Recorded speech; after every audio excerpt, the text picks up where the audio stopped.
রাধে রাধে, নমস্কার বন্ধুরা। আশা করি সবাই ভালো আছেন। অনেক আওয়াজ হচ্ছে, বেশি আওয়াজে হয়তো আপনারা কথা শুনতে পারবেন না, তাও জোরে বলছি।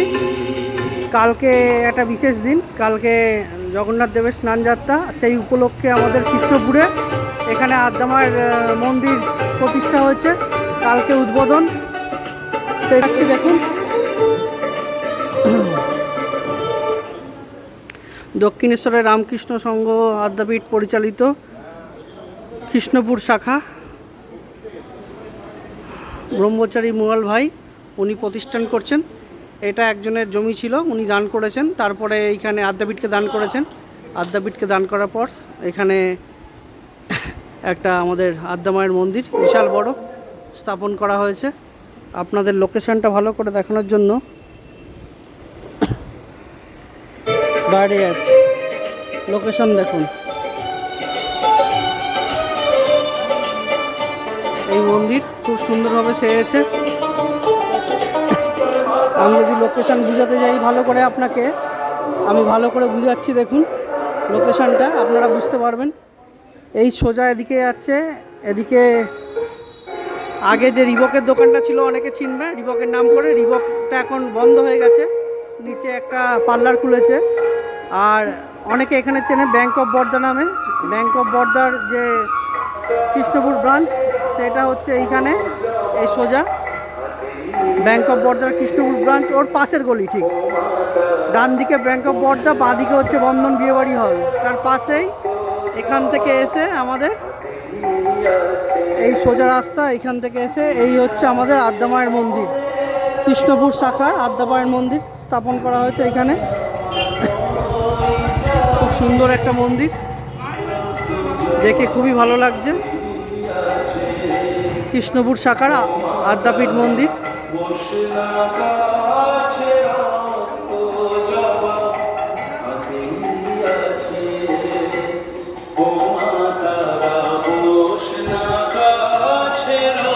আপনাদের উপরটা নিয়ে যাচ্ছি, দেখুন খুব সুন্দর সাজানো হয়েছে।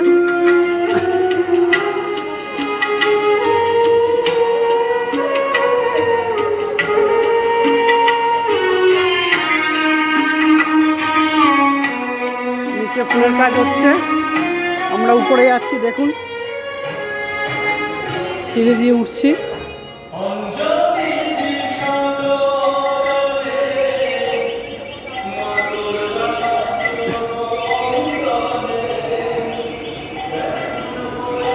মায়ের মন্দির এখন বন্ধ করা আছে, পর্দা দিয়ে ঢাকা। কালকে রথযাত্রা, এই জগন্নাথ দেবের স্নানযাত্রা কালকে উদ্বোধন হবে আমাদের এই মন্দির।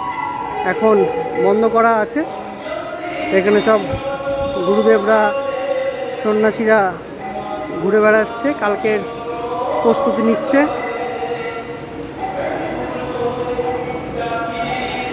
কালকে আপনাদের এখানে আসবো, এসে আপনাদের চেষ্টা করব মায়ের মূর্তি দেখানোর জন্য।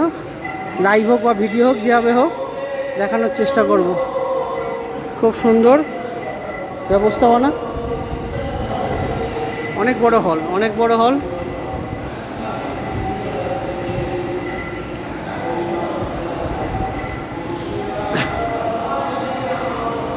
আমাদের কৃষ্ণপুরটা একটা বড় তীর্থস্থান হিসাবে হতে চলেছে। আস্তে আস্তে এটা তীর্থক্ষেত্রের দিকেই যাচ্ছে। এটা একটা দেবভূমির মতন আস্তে আস্তে প্রকাশিত হচ্ছে। এখানে মায়ের মন্দির হয়ে গেল, স্থাপন হয়ে গেল, প্রতিষ্ঠিত হয়ে গেল। এরপরে এখানে আমাদের জগন্নাথ দেবেরও মন্দির হতে চলেছে।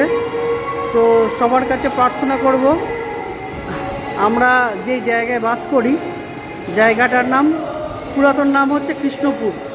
এটা নাম বিকৃত হতে হতে কেষ্টপুর হয়ে গেছে। আমরা গর্বিত যে আমরা এইরকম একটা নামের জায়গায় বসবাস করি। সবার কাছে প্রার্থনা থাকবে, যার ইচ্ছা হবে রাখবেন, যার ইচ্ছা হবে না রাখবেন না। আমাদের পুরনো নামটা যেটা কৃষ্ণপুর, সেটাকে কি আমরা ফিরিয়ে আনতে পারি না?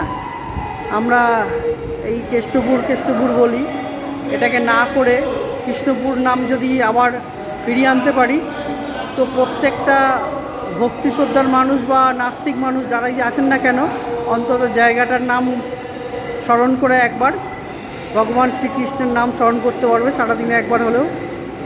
আমাদের বিশাল বড় একটা গর্বের ব্যাপার যে আমরা রাধাকৃষ্ণের আশীর্বাদে কৃষ্ণপুরের মতন একটা জায়গায় বসবাস করি, কিন্তু নামটা বিকৃত হয়ে গিয়ে কেষ্টপুর হয়ে গেছে।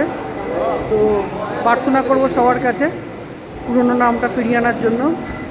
আমাদের পুরনো কৃষ্ণপুর নামেই যেন সবাই আস্তে আস্তে, এটা যেমন একদিনে হয়নি, কৃষ্ণপুরটা যেমন একদিনে কেষ্টপুর হয়নি, তো কেষ্টপুরটাও একদিনে আবার কৃষ্ণপুরে ফেরত যাবে না। কিন্তু আমি প্রার্থনা করব সবার কাছে, আমার প্রত্যেকটা ভিডিওতে দেখবেন বা প্রত্যেকটা রিলসে দেখবেন এখানে লোকেশন হিসাবে কৃষ্ণপুর দেওয়া থাকে। তো সেই হিসাবে প্রার্থনা করব সবার কাছে যে আপনারাও ওই কেষ্টপুরটাকে কৃষ্ণপুরে ফিরিয়ে আনুন। আগে আমাদের যে স্কুলের সার্টিফিকেট বলুন বা যে কোনো বড় বড় সার্টিফিকেট, যেমন বার্থ সার্টিফিকেট, স্কুলের সার্টিফিকেট, মাধ্যমিক উচ্চ মাধ্যমিক বা ব্যাংকের পাসবই বা পোস্ট অফিসের পাসবই, প্রত্যেকটা জায়গায় কৃষ্ণপুর নামটাই ছিল, যেটা বিকৃত হয়ে গিয়ে আস্তে আস্তে কেষ্টপুর হয়ে গেছে। তো প্রার্থনা করব আপনাদের কাছে আবার পুরনো নামটা ফিরিয়ে আনুন, সেই আশায় এই ভিডিওটা করলাম।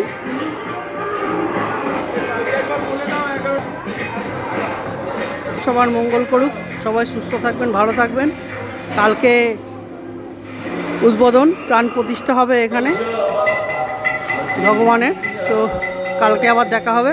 আজকের মতন ভিডিওটা এখানে স্টপ করছি, নেক্সট ভিডিওতে দেখা হবে। রাধে রাধে।